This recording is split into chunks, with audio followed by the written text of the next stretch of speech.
Hello नमस्कार, श्री स्वामी समर्थ. आणि आज आहे शुक्रवार.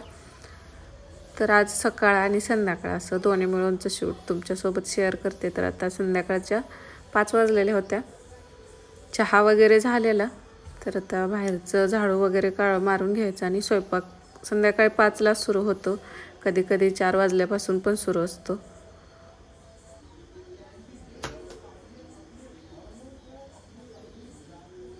तर आता कालपासून ना थोडीशी थंडी जाणवायला लागली. झाली का जिम? आज गेला नाही का?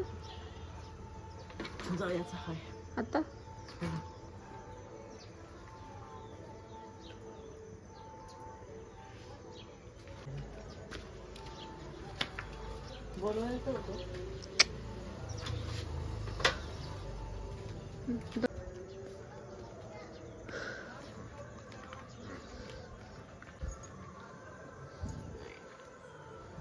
आणि आमच्या घराच्या सगळ्या बाजूला मिरच्याची झाडं आहेत, वांगे आणि मिरच्या.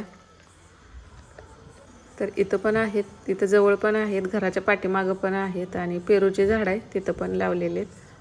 त्यामुळे मिरच्या काय आता विकत आणावे लागत नाही. आणि खरडा कसा आमच्या घरात ठेचा आहे, तो नेहमीच लागतो. आठवड्यातून 2 वेळा तर तो करावाच लागतो. तर आता माझा भडंग करायचा राहिलेला होता, तो नंतर तसाच राहिला आहे. तर तो आज म्हटलं स्वयंपाक झालं तर करूया, नाहीतर मग उद्या. तर त्यासाठी थोड्याशा मिरच्या काढायच्या होत्या. उद्या कोण येणार आहे? तर इथं पण शाळेत फुलांची लावलेले आहेत, तिथं पण मिरच्या पण आहेत आणि वांग्याची पण झाड आहेत. वांग्याला हे अजून येत नाहीत वांगी, पलीकडे जुनी आहेत त्याला येते. तर आता दिवा वगैरे लावून स्वयंपाकाला सुरुवात करायची.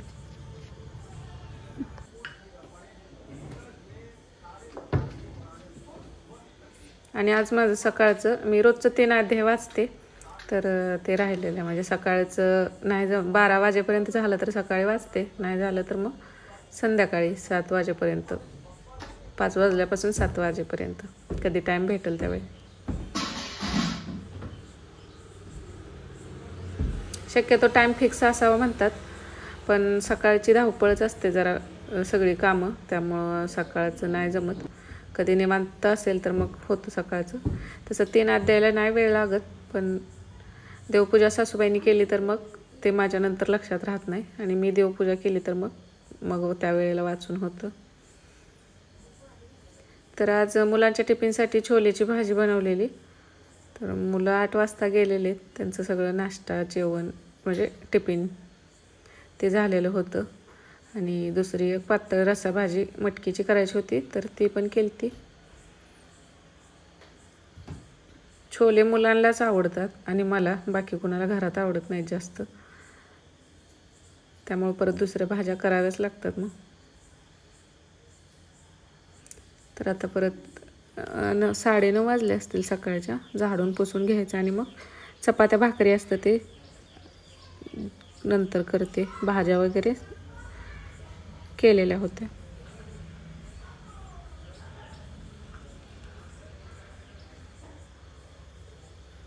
नंतर सगळं झाडून घेतलं आणि फरशी पुसून घेतली.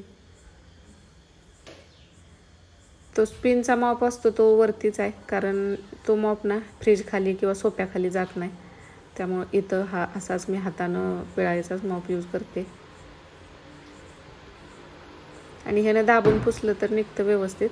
किचनची फरशी मात्र थोडीशी ना वेगळी येते, म्हणजे घसरून अशी, त्यामुळं ती थोडीशी काळपट होते अशी. काय म्हणतात आपण, त्यावरती जास्त शाईन किंवा चकाकी नाही. साध्या फरशामध्ये येतं ना तसं, म्हणजे मॅट टाईप त्यामध्ये येते जरा, त्या घसरूने म्हणून तशी टाकलेली. त्यामुळं ती जरा घासावी लागते आठवड्यातून वगैरे हार्पिक टाकून. कडणी असं ना कोपऱ्यातने वगैरे काळं होतं. हॉलच्या वगैरे तसं नाही होत, पण किचनमधलं नंतर थोडंसं हार्पिक लावून ब्रशनं घासते आणि मग आठवड्यातून एकदा ते पुसून घेते, मग ते निघून जातं. तर भाज्या वगैरे केलेलं ती सगळी भांडी जी असतात सकाळची, तर ती तेवढी झालेली होती, तर ती ठेवली साईडला. आणि आता मुलांच्या टिफिनसाठी चपात्या केलेल्या. तर आम्हाला दोघांना भाकरी करायची आणि ह्यांच्या दोघांच्या सासूबाईंच्या आणि नानांच्या चपात्या करायच्या होत्या.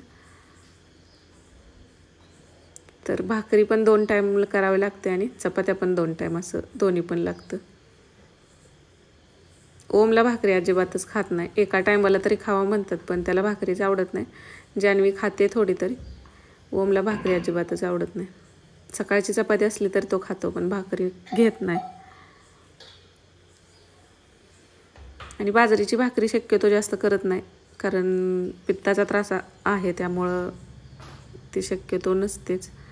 संक्रांतीला एकदा आणि दिवाळीत एकदा, असं 2 वेळाच वर्षातून. ज्वारीची मात्र सकाळ संध्याकाळ 2 टाईम अशी करते.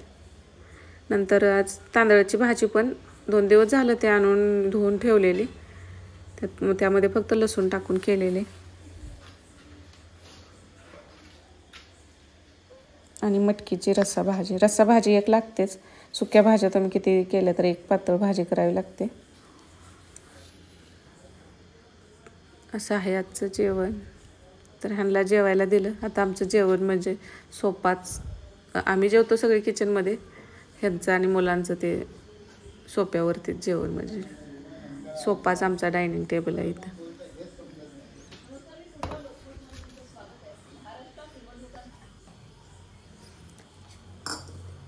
ना संध्याकाळच्या वेळेला ही जर तुम्हाला जर वजन कमी करायचं असेल ना, वेट लॉससाठी ही मस्त रेसिपी. तर यामध्ये ना मी बीट किसून घेतलं एक. यामध्ये तुम्ही काकडी, भोपळा, गाजर, अजून यामध्ये तुम्ही इतर पालक, कांदा, टोमॅटो असं मिक्स सगळं कट करून म्हणजे किसून टाकू शकता. किंवा कोणतीही, आता मी कधी बीटचं करते, कधी काकडीचं करते, कधी दुधीचं करते, असं जे काय असेल ते, कधी गाजराचं, असं आपण चिला बनवतो ना त्या टाईपच. यामध्ये थोडंसं बेसन आणि ओट्स असतं ना ते मी बारीक करून ठेवलं आहे. आणि यामध्ये जिरा पावडर, धना पावडर, थोडीशी हळद टाकायची आणि ठेचा टाकलेला आहे. त्यामध्ये लसूण, हिरवी मिरची आहेच, मीठ आहे त्यामुळे मीठ थोडंसं कमी. आणि तव्याला थोडंसं तूप लावून ना, आता तवा थंड आहे, तो थंड तव्यावरतीच, नंतर गॅस चालू करून केला तरी चालतंय, थापून घ्यायचं. गॅस लगेच चालू करायचा नाही आधी, आता आपण ज्यावेळी तव्यामध्ये टाकतोय त्यावेळेस करायचं, नाही तर मग ते हाताला पसरताना गरम लागू शकतं. मुलांसाठी पण ही हेल्दी रेसिपी आहे, मुलं जर खात असतील तर. आता तुम्ही यात मी ओट्सचं पीठ टाकले, त्याऐवजी तुम्ही इतर पीठं तुमची जी आहेत, बेसन पीठ किंवा आपण थालीपीठाची भाजणी असते ते टाकून पण असं करू शकता. म्हणजे आपण थालीपीठ लावतो किंवा काकडीचं पण मस्त लागतं ह्यासोबत, किंवा दुधीचं पण. आणि बीट कसं असं खाल्लं जात नाही, त्यामुळे अशा पद्धतीने तुम्ही करू शकता. दह्यासोबत मस्त लागतं, किंवा सॉससोबत, खोबऱ्याची पुदिन्याची चटणी असेल तर त्यासोबत पण छान लागतं.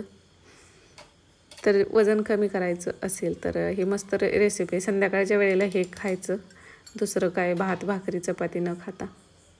म्हणजे आपल्याला इतर डाएट नाही जमला, दिवसभर आपण इतर आपलं नेहमीचं आहे ते जेवण केलं आणि संध्याकाळच्या वेळेला जरी हे खाल्लं ना तर मेंटेन करायला बरं पडतंय. रात्रीचं जेवण कसं हलकं असावं म्हणतात. तर नंतर इथंही भेंडीची भाजी पण केलेली होती. भेंडी फक्त तेलामध्ये भाजून त्यामध्ये मिरचीचा ठेचा, लसूण आहे त्यात, तर ते टाकून नंतर शेंगदाण्याचं कूट टाकलेलं आहे. अशी साधी सिंपल भेंडीची भाजी छान लागते.